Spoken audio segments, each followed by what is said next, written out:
Remember that scene I talked to you guys about with Neo? Yeah. See, that's The Matrix. That's the Matrix. But the reality was, when he was in what was a computer simulation, he assumed that, you know, this was real. And then he realized at some point that it was all the Matrix. And that's what he could finally see. He was the one, not to get into all that part of it. But when you can look at everything from a different perspective, and that's what I get out of that, when you can look at everyone and you say, they all need care. They all need care. They're all subluxated. They're all having neurologic challenges. Their body is everybody's having trouble expressing, or innate's having trouble expressing itself and illuminating the body, right, as the main command center. When you can see that, then you're not motivated to go up to the person who hurts and say to them, hey, look, you need to be under care. Or the mother who has a child who has ear infections. How about the mom who so-called doesn't have any challenges? You follow what I'm saying? Because dis-ease starts immediately if there's any nerve interference. So who then becomes a prospect, if you will, for care? So how big is your funnel now? Do you follow what I'm saying? So I'm not trying to target this 20. I don't even, you know, I laugh at some guys when they call, you know, certainly with respect, but they talk about a demographic. My demographic is the human race. That's my demographic.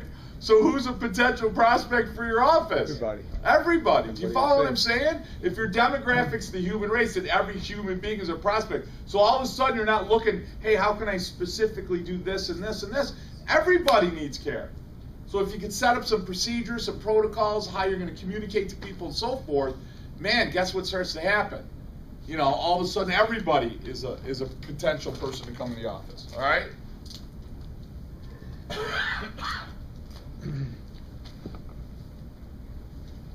Those are some. I'm gonna click through some of this stuff because there's no way that. There's where care should be getting. Wasn't it funny when you listen to Mr. Research, Dr. Matt McCoy, talking about what? What did he say about subluxation? Do you remember when he mentioned it kind of in a moment, but. It kills people and it can be present from birth. Yeah, before birth.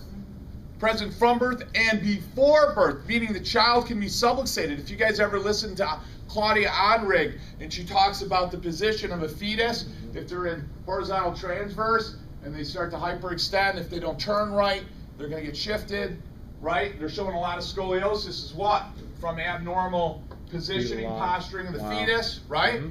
Yep. You got 6 centers of growth within a vertebral segment, right? So what's going to happen? Certain areas aren't going to grow normally, all from that abnormal pressure. Go back to Wolff's Law, all that stuff. Mm-hmm. Remember all that stuff we learned? Yep. Right? So the reality is, you know, they may be subluxated even before birth based upon their position.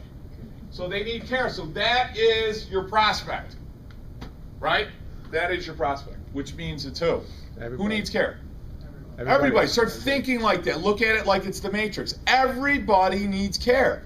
So be equally motivated to talk to the people that don't have pain and symptoms. Well, you should really get checked.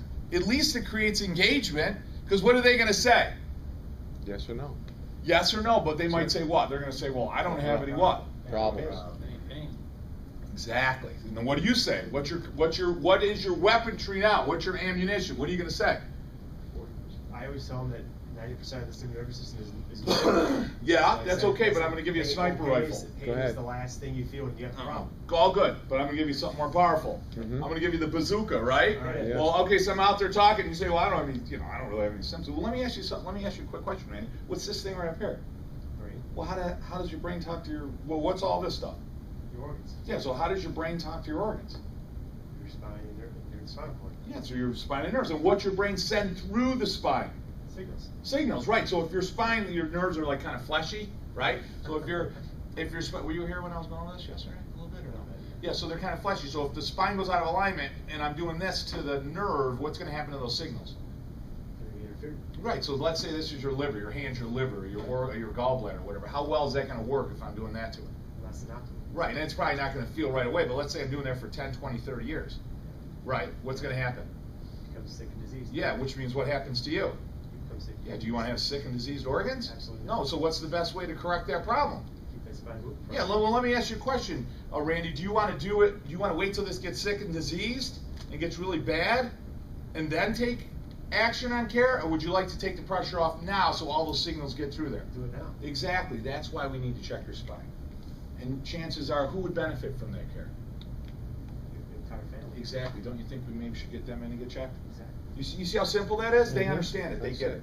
That gives you power. That gives you ammunition. That gives you something to fire back. In a nice, kind, sweet, loving way, right? Because I understand everything you were saying, and I've used that too. They don't understand that. It doesn't mean anything to them. Well, you know, you can have 40, 70% sickness, disease, blah, blah, blah, blah. I mean, they're not going to get that. When you say, hey, what's here, what's here, what's here, what's here? I did that with 8-year-old or 8th graders, and everybody got it. I did it with 5th graders, everybody got it. They get it. The kids are better than the adults, right? Mm-hmm. Because they don't have the educated mind in the way. Mm-hmm. They're just coming from pure honesty and integrity, right? So that's how you get those people. Use that on your screening. Try that on your screening tomorrow. You're going to have a big autonomic thing at your screening. You're going to have that, because that's all you should have right there. That's it. Just point at that. Hey, this imbalance means what's happening down at your base. Let's say this is the nerve that comes out of there. Touch their arm. They're kind of fleshy. Do that 1,000 times tomorrow. And don't ask them. Don't ask them about setting up an appointment. Right. Right? You're going to say, look, I'm very concerned. I'm very concerned about what I see here. Based on that, we should get a much more thorough evaluation and take some x-rays. So I'm going to put you down tomorrow. Just assume that let them say what? No, either that time's not going to work out or whatever. If they say, no, I'm not interested, well, Randy, let me ask you a question. I mean, I'm very concerned. Are you not concerned about that? Don't you think we should at least take a closer look at that and evaluate that? I mean, then challenge them a little bit, you know, in a loving way, all right? This is a picture we show on our Monday night. Right. Dr. Pete was talking about it. Pete, I never knew your staff gave you a challenge on the forcep. Oh, yeah. I didn't know that. I'm glad you shared that tonight. It didn't last long. Yeah, no, I know, but still, you know, and we talked about that yesterday, sabotagers, their level of certainty may not be as high as yours.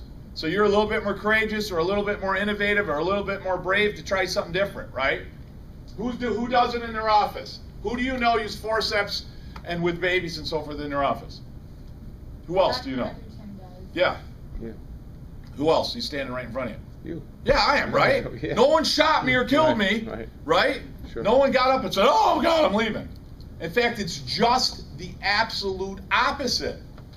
Not only do they not get offended by it, most people do this. When I'm doing this with a baby in front of you and I'm pulling, what do you think the rest of the crowd's doing? Ooh, yeah. man. God, I had no idea. What do you think they're thinking?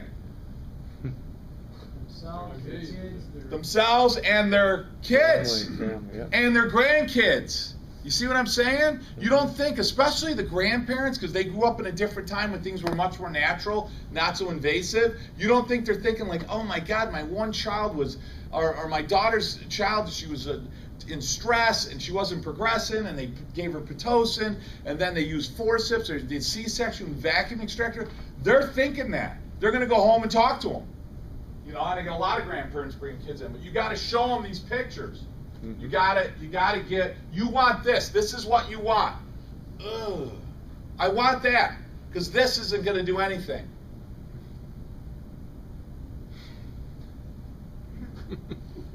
I mean, if they're doing that through your talk, right? Forget Shoot about it. yourself. Right. Right? True. You got to start yelling or doing something, right? Wake 'em up. So you take the baby. I take the least energized person in the crowd. I hand him the baby. I said, listen, you're going to help me out because you're the most enthusiastic of the group. I say it right to them. You know, start doing that. And they laugh, okay? And then I show them a normal MRI and I ask them, you know, what's this? It's the brain. And we try to get brain stem or certainly spinal cord. I have a model of a telephone wire. They're tough to get now. Yeah. But the old telephone wire with all the colored cables in it. Right. Because that's what your spinal cord is. That makes sense to people. And then you hold it and you turn it and you twist it and you say, what's happening to those fleshy wires? What's happening to them? They're getting what? blocked. They're getting blocked. They're getting blocked. The message are getting, right? You see what I'm saying? You have Yeah. to ask the question, because if not, you're just becoming Charlie Brown's teacher. What sound did she make? Right. You follow what I'm saying? They're going to tune you out. Usually it's so much information. You guys know it now because I'm